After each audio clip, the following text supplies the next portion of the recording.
Hello and welcome to a new episode, a bonus episode of the Ellie.Talks podcast.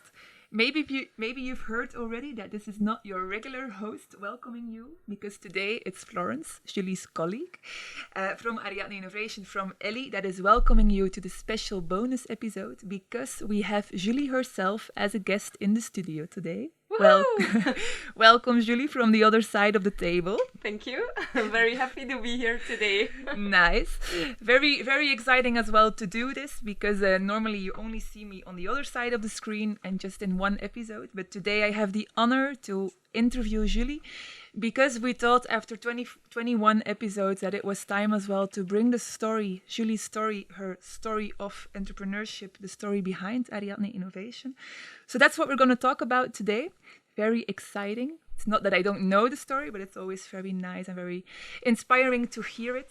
So, Julie, first of all, what do we do when we have a new guest in the studio? We ask them who they are and what drives them. So besides founding several companies or running several companies, who is Julie and how can our listeners get to know you better? Wow, so funny and exciting to be here at the other side of the table. So hello to everyone. I'm very happy to be here today. So my name is Julie Lietaer.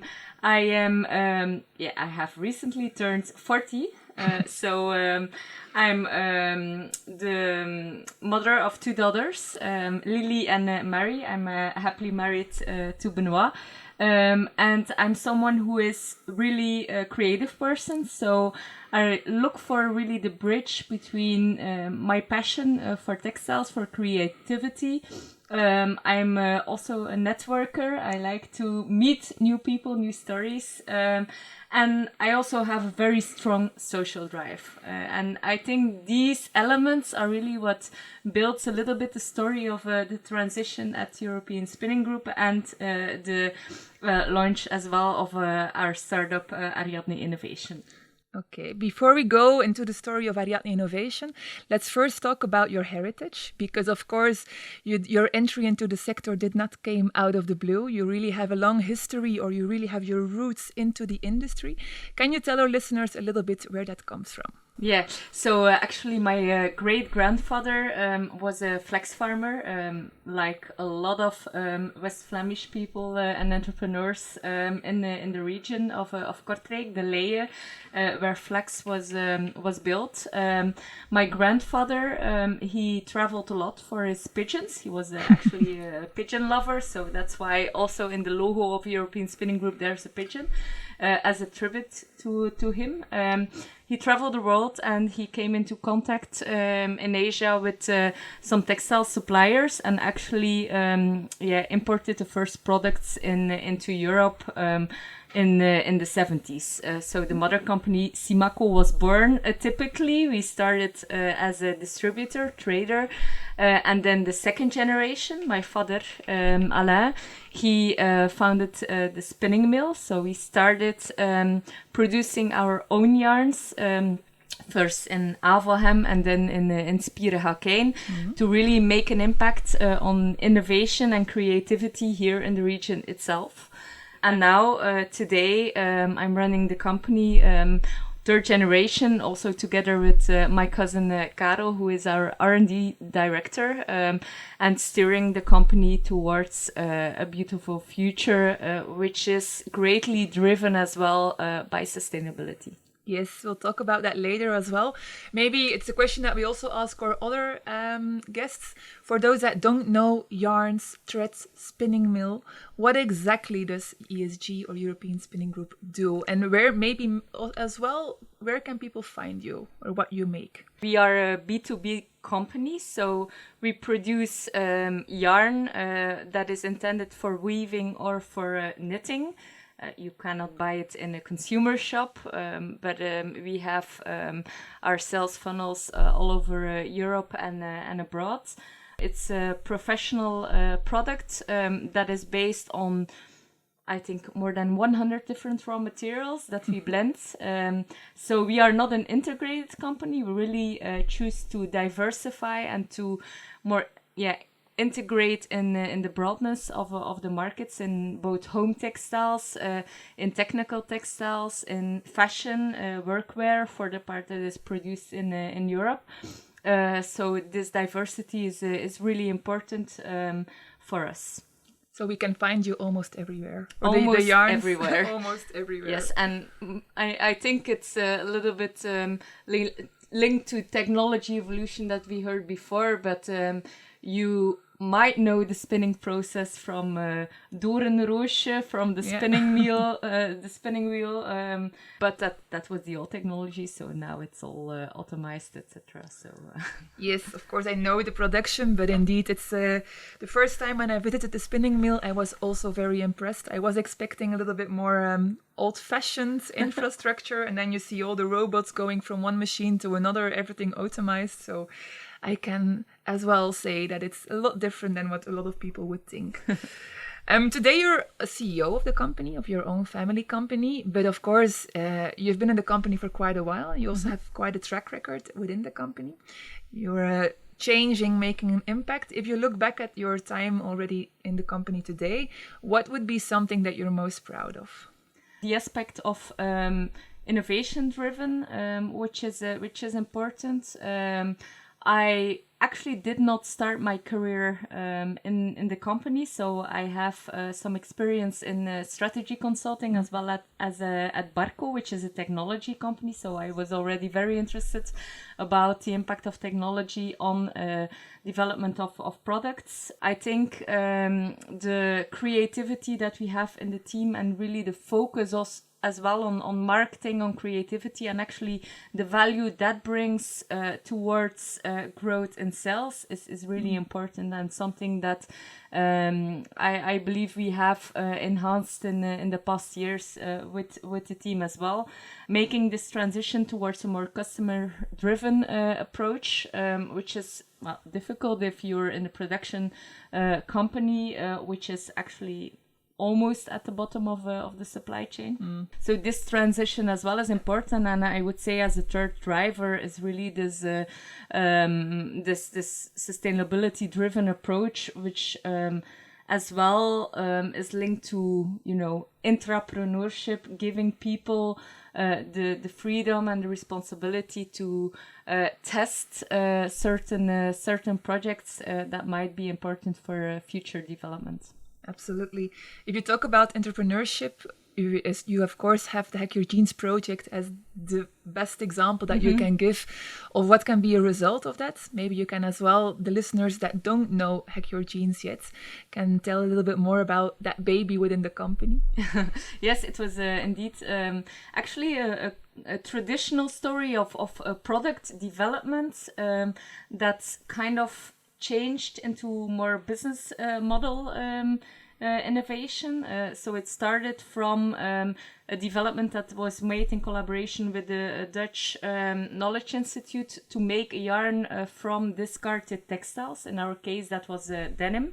And then we, together with one of our customers, Clarisse, we made a towel out of it. And then afterwards came Honest and some new customers as well.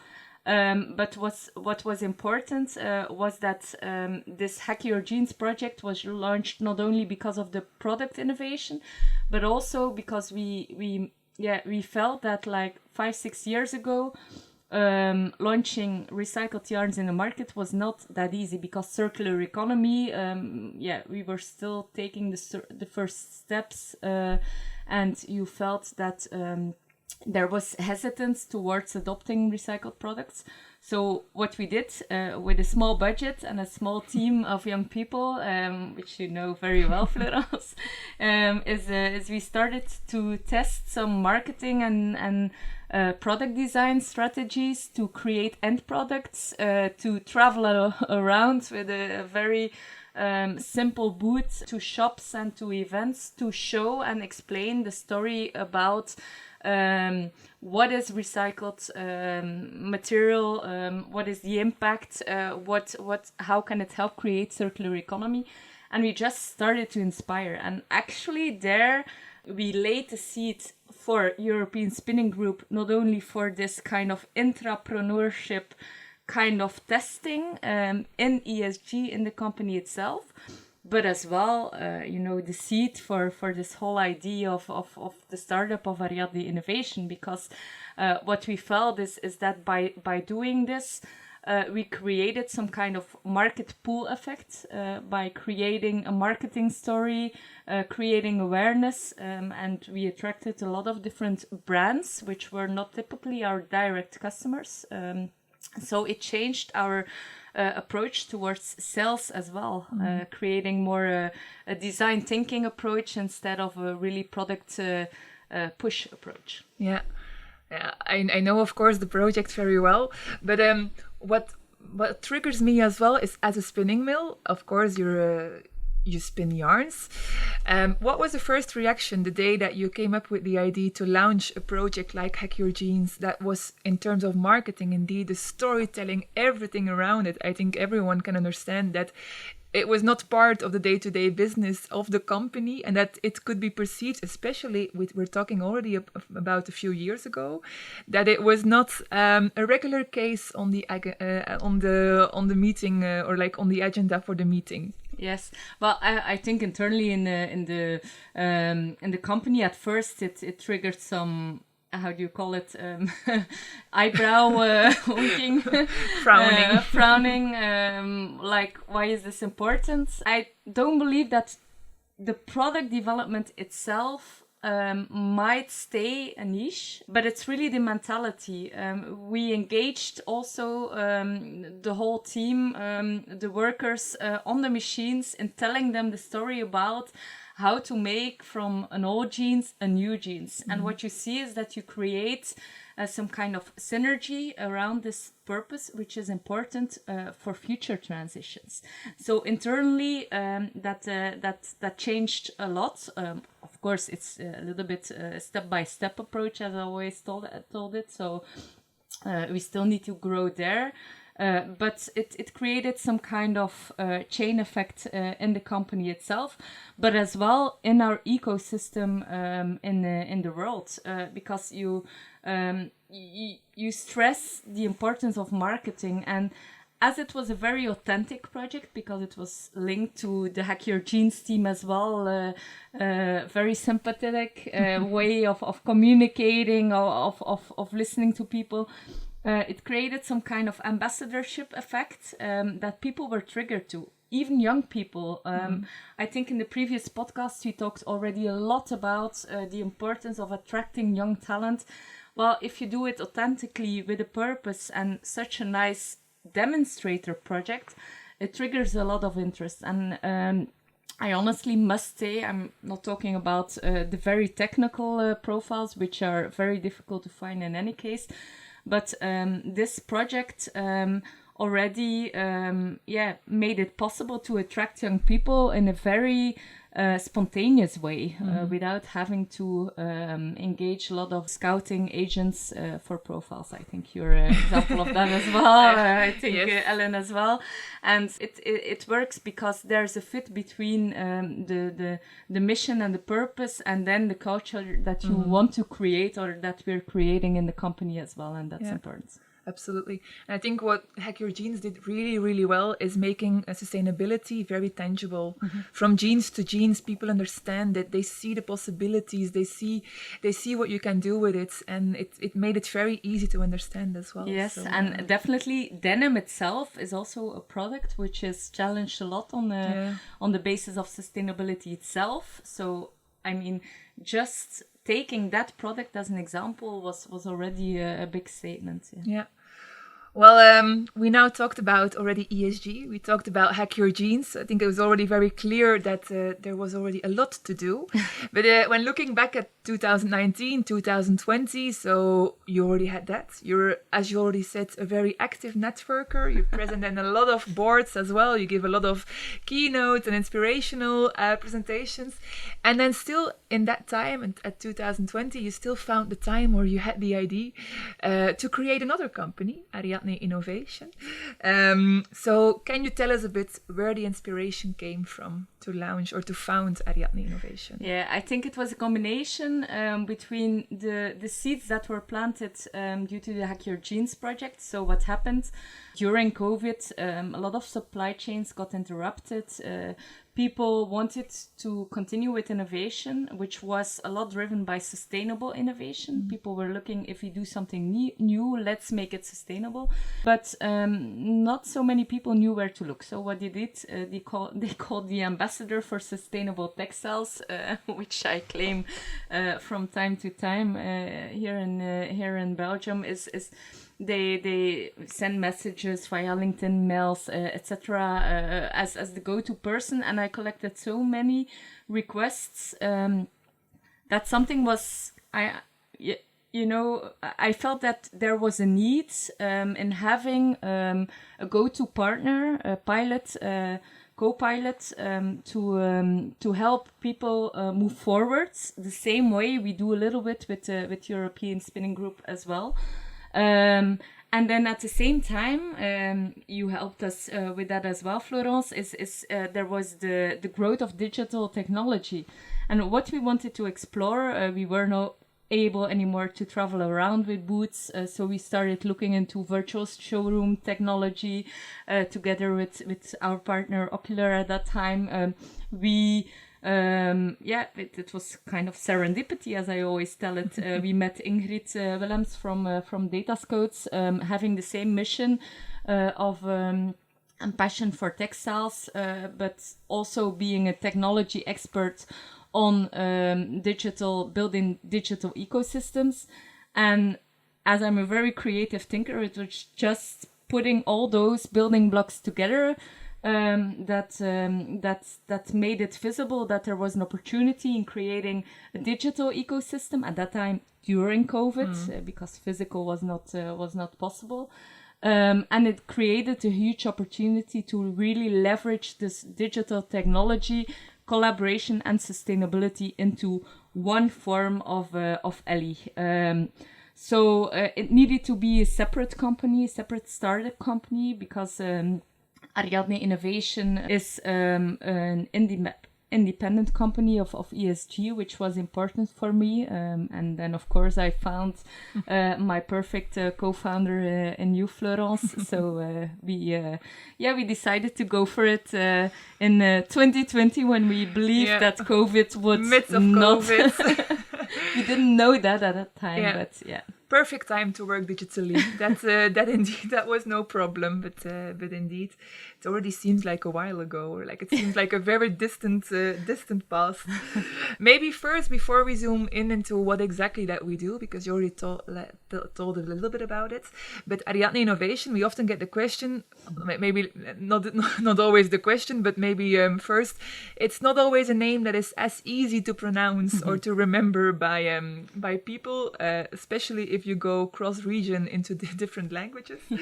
But there is a story behind the name. There is a personal story as well behind it. Can you tell our listeners what that is? Yeah, I think I have studied Greek when I was younger, Greek and mathematics. And I was always very passionate about Greek mythology. Started thinking about a name for our startup. I automatically thought of the story of the thread of Ariadne, the thread then referring to a little bit the history of European Spinning Group, but as well the thread as a red thread that helped Theseus. Green thread, the green thread in our case, that helped the hero Theseus to escape the labyrinth in Knossos to avoid the Minotaur. It was quite symbolic, because it was a green thread that helped the hero outside a difficult labyrinth. And if you look at the challenges that are there when it comes to sustainable textiles, I think it's a labyrinth for a lot of people. And of course, Ariadne was a female entrepreneur before her time. So I think that plays a role as well. We guide the people outside the labyrinth. Exactly. Yeah. Okay, we did notice quite quickly that Ariadne would not be the perfect name to go to the market. So we then chose, you already mentioned it, we chose for the brand name Ellie, Ellie and then Ellie.Connect. And also for Ellie, we get the question who she refers to, but is there a story behind it or not? It's actually... there's a lot of long night brainstorms about a good name and about, all the startup names where they then take a name and then they leave out the E before the R and then they... okay. It was a little bit difficult and I was like, okay, what do we want to create? What we want to create is a digital co-pilot, which is a partner for these companies in textile and fashion business. And why not take the example of Siri and create some kind of, just a normal name that speaks very easily in all corners of the world. So Ellie was just a great name. There's nothing more behind that, except for a very easy name to combine. I have the feeling that one day we will have to come up with a very creative story to tell that. But indeed, Ellie, easy to remember as a person or a contact person, your emergency contact in your phone when you have a question. And maybe it can be a call to the ecosystem if anyone has an interesting story to share. You with the name Ellie, please let us know if it's your favorite brand name or name of your daughter or so. Please let us know. That's that would be a good idea. You already talked about we're building a digital ecosystem. We're a co-pilot for the sector, but to make it very concrete, can you also tell the people, because most of the people listening, they will probably know the podcast, but what exactly do we do with Ellie? Well, actually, we have two main building blocks. Our main product today is our digital platform Ellie.Connect, www.Ellie.Connect.com, where you can take a subscription or a free subscription or a paying subscription to get insights into inspiration, information, and connections into the textile and fashion ecosystem. So it's a very easy to use platform where you can look for actors, for products, for challenges, where you can put a challenge yourself, wanting to connect with a certain person, and where you can look for trend intelligence, information, knowledge, documents, podcasts, information, etc. So it's a very easy to use, do-it-yourself version, which really targets this digital first generation, which is used to, if they look for information, looking on Google. If they look for a connection, they look on LinkedIn or Tinder, depending on what kind of connection you want. And it's really building on this digital matureness, nativeness that we wanted to build the platform ourselves. Hoping it to grow into really peer-to-peer story where people would start helping each other, like it is most interesting in the sector, because a lot of people in the sector, they don't have time or money to hire sometimes long consulting trajectories. So if people can help each other, which is a crossover effect that we already saw at the Hack Your Jeans project, but also now we see a lot on Ellie.Connect. That is special. So people can drop a challenge if they look for a recycling partner, for instance, if they have a waste stream where they look for a designer to work with, if they want to launch a new raw material and they look for spinning partners or a socio-economic partner that wants to partner with an industrial company. And what we do is we break borders, which is important because it's not only for the textile industry, it's not only for the fashion industry, but it's also for the technology, hardware, software industry, the social economy. And it's really this collaboration between the ecosystem that really makes very important matches. So you have Ellie.Connect as a do-it-yourself platform, but of course something we realized by starting our business development there as well is that some people were still hesitant to use a do-it-yourself platform. So for that, we actually launched new products like our Ask Ellie sessions, where you can just take your phone, ask an expert. Our Ellie circles, for instance, where we physically sit together with people that we match together. So all the products that we're launching are really low-end products is not the right terminology, low barriers. But low barriers that don't cost you a lot of money, don't cost you a lot of time, but just help you in taking steps forward and help you to define you. We don't only aim at CEOs of those companies, but also at people working in companies that need help in their marketing communication, in their sustainability definition strategy, impact generation, for instance, or sourcing. So we really aim at the different functions in an organization, and hopefully also creating together with them entrepreneurs in those companies, so that you can create this kind of chain effect in other companies as well. Yeah, I think you phrased it perfectly. Thank you. I had some practice. Yes.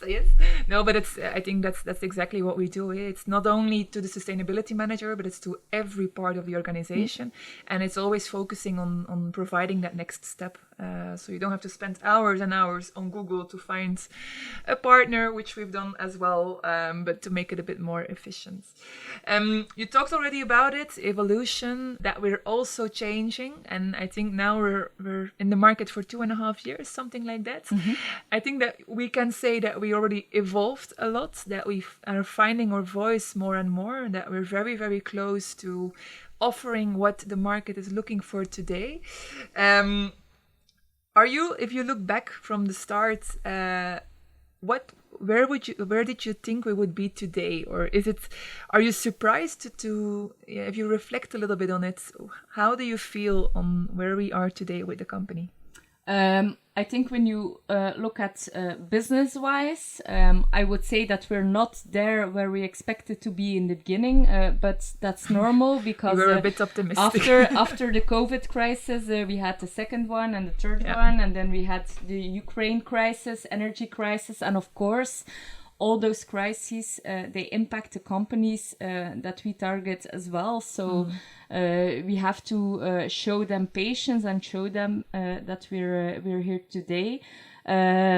Financially, of course, we have found from the start, my mother, who is my co-investor, I'm so grateful to her that she helped us in the startup of this journey. Also the believers that joined later on, and now today, since beginning this year, with Genius Forum as a new partner. It's good to have these believers and these business angels that will help us scale the business further. So I'm sure that the growth in Europe and in the future in the world, hopefully, that we will be able to realize because I'm very optimistic about our product market fit. Also, a lot of companies have made transitions, so the adoption is bigger right now, but it takes a while to build up a brand. So it takes some time. I think internally we have grown so much as a team in knowing who is the best of what areas to focus on, what things to do, what things not to do. So I think that will help us definitely as well. Growing in team is very important. So I'm very happy with all the teammates that have joined and that are joining as well. If you are listening, thank you for that.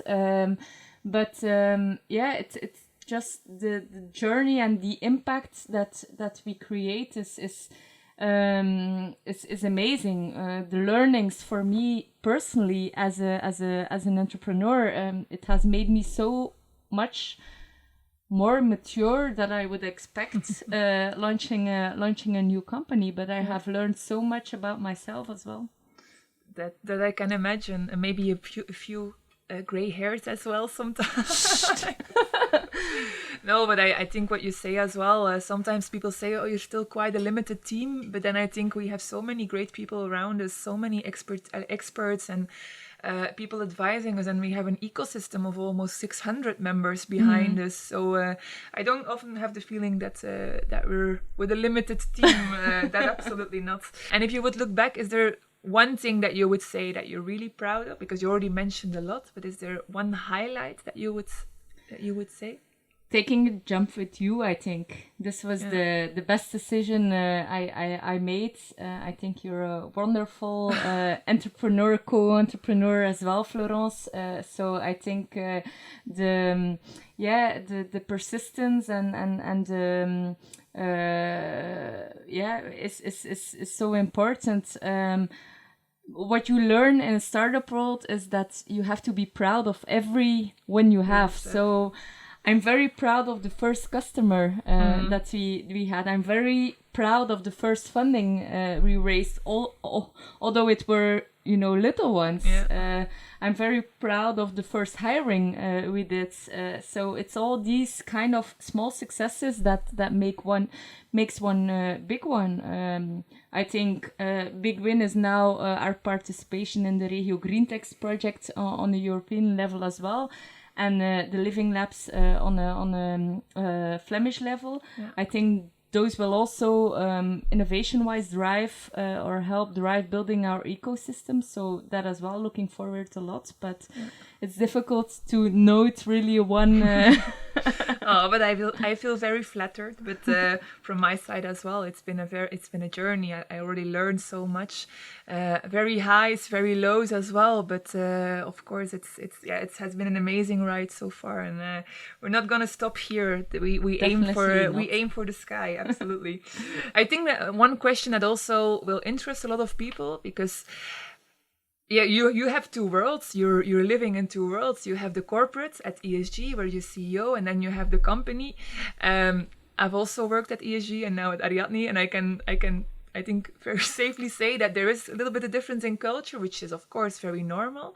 But how do you balance that? How do you shift? Because it's such a different mindset as well. How do you balance between thinking about really corporate and then making the move again to startup? How does that feel?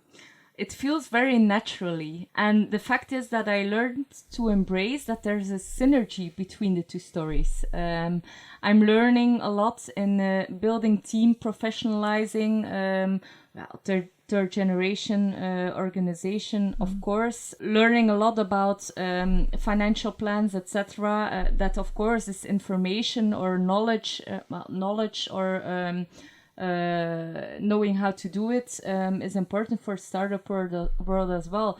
What I then bring from the startup to the table of ESG is just this entrepreneurship story. This if you trust people and you give them ownership and you make sure that they know where to go, that's very important. So it's creating a little bit of a startup in a company that is important, but as well this this drive of what we call lean innovation, for instance, the lean startup method. Let's try something in the market, and if it doesn't work, then we adjust it and we try it again. And even that approach is something that we are implementing at ESG as well. So it's a whole different ballgame when you talk about the number of personnel or the revenues. But actually, there's a lot of crossover, and I wouldn't want it differently, honestly. Yeah.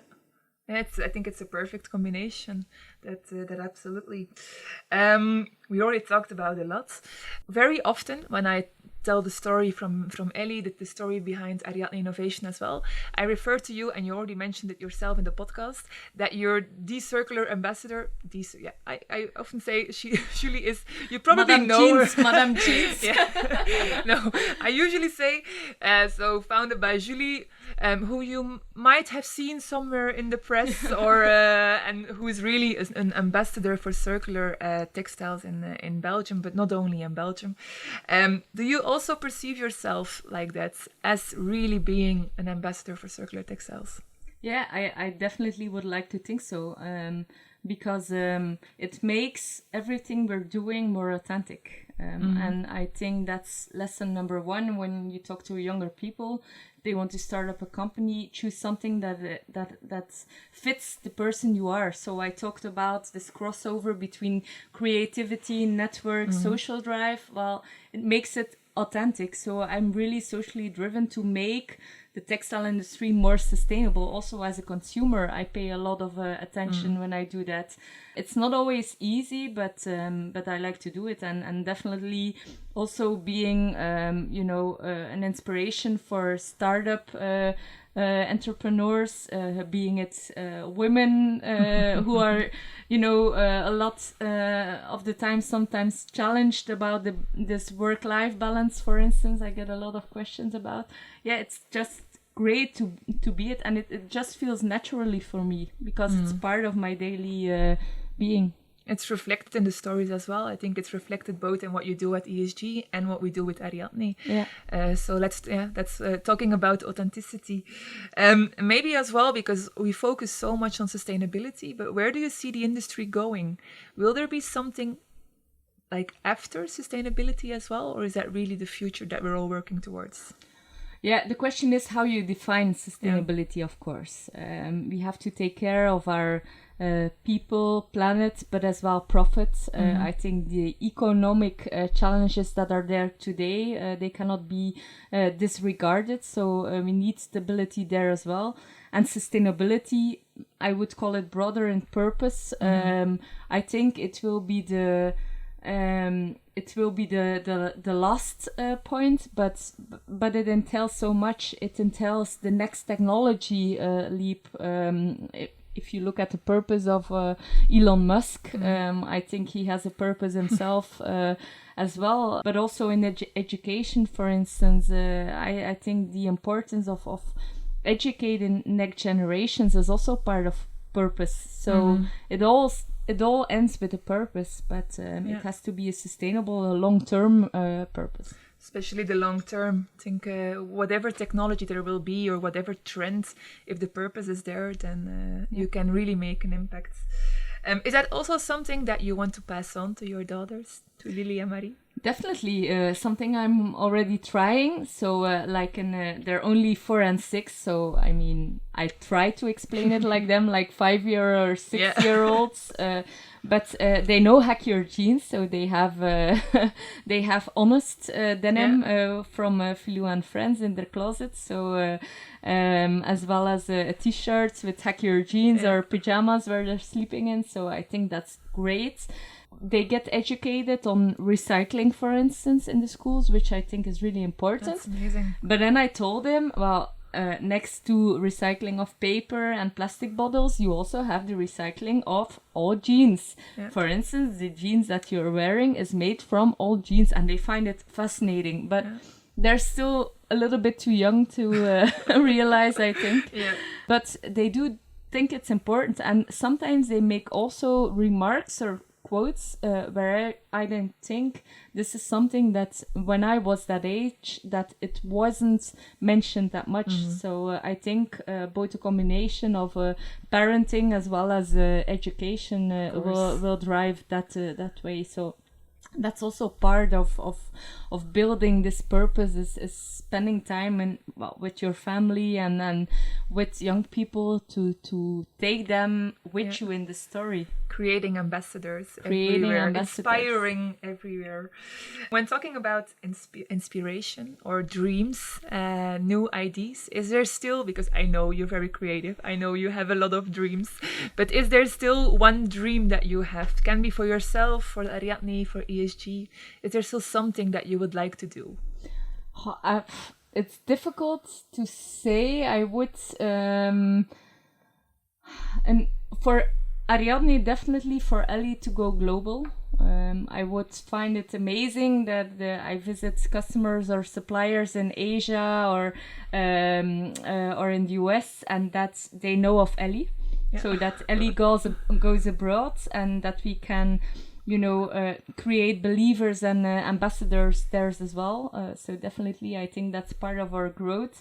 I would love to travel more with my kids as well, so that they see the world, because One of the luxuries I had with ESG, I started in purchasing function, so I was able to travel the world and meet suppliers all over the world, but that also implies that you see what steps they are taking on sustainability, because we always think that sustainability is a European thing, but it's not. I think the whole world is I think one SDG or another is working on sustainability, whether or not it's fighting poverty or good working conditions or equality, for instance. And I would like to play a bigger role there with Ellie as well. So that would be my dream to have these kind of pinpoints all over the world, so that we can create a global impact. Would be nice if that dream comes true. Let's work for it, Florence. Exactly. Okay, we're almost at the end of your story. And just like we ask everyone else as well on the podcast, you can reach today, or via the podcast, you can reach a broad audience, all the Ellie.Connect members as well. What would be your advice to other people, change makers, pioneers, or people that are just starting and that are looking to make an impact? What would you say to them?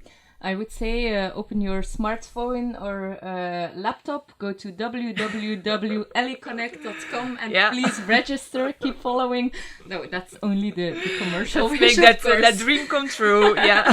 This was my platform possibility. No, but to be honest, whether or not you're a big company, a startup company, a social economy enterprise, is just start taking small steps moving forward, because those small steps will make you or enhance you to make big impact in the future. So just get your boots on, get started, and just do it. And know that along your way, your co-pilot Ellie is always there to help you. If you have any doubts, please let us know, and just keep following, and I'm sure we will do great things together. Absolutely, that's an amazing one to end with. So yeah, I think that would be the end of your story, the end of the podcast as well. Not yet. Not yet? Well, not the end of your story, of course. No, but the end of the podcast episode for today. We'll do another one in 1 year, and then we'll see what new kinds of, or what new stories we can tell. Looking forward. Yeah, me too. So I would very much like to thank you to be for once at the other side of the podcast, or in the studio. Amazing. I get to talk more. That absolutely. But next episode you can be here again. You can be the one asking questions again. Great. I'd be happy to pass it on again. Maybe just to finish, just as usual, everyone interested to hear, read, or find again the recap of today's episode, you can just go. Julie already mentioned it, but we have to repeat it 7 times. You can go to www.Ellie.Connect.com to find the blog post, to find a download, to find concrete takeaways, to connect as well with Julie. So you will find everything on the website. And then for that, I think we can say that it was a thank you to all to listen, and that we will be very happy to see you again, either on the digital platform or in the next episode. So thank you all, and see you next time. See you next time. Thank you. Bye.